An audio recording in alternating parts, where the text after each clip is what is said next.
The coalition offensive to retake the Islamic State's self-declared capital of Raqqa began in June 2017. Over the course of 5 months, Amnesty claims the operation took more than 1,600 civilian lives. Following a 2-year investigation, the group says it has gathered names for more than 1,000 of the victims and says it has verified 641 deaths on the ground in Raqqa.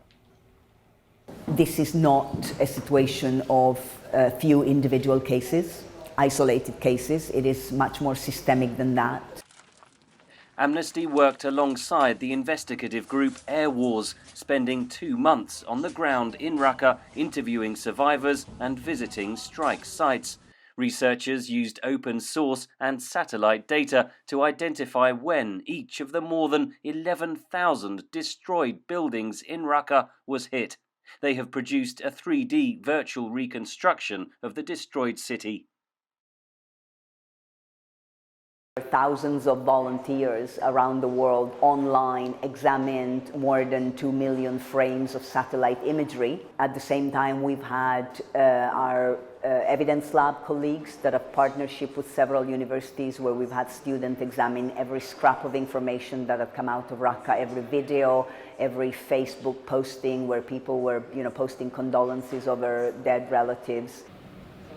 Rivera says some of the coalition attacks were effectively indiscriminate. US forces boasted that they had used more artillery in Raqqa than in any place at any time since the Vietnam War. That is nothing to be proud of because the risk for civilian is unacceptable.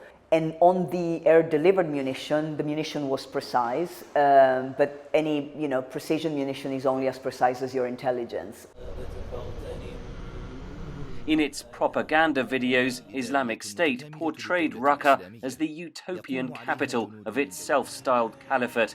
Amnesty says the terror group used civilians as human shields, mined exit routes from the city, and shot at those trying to flee.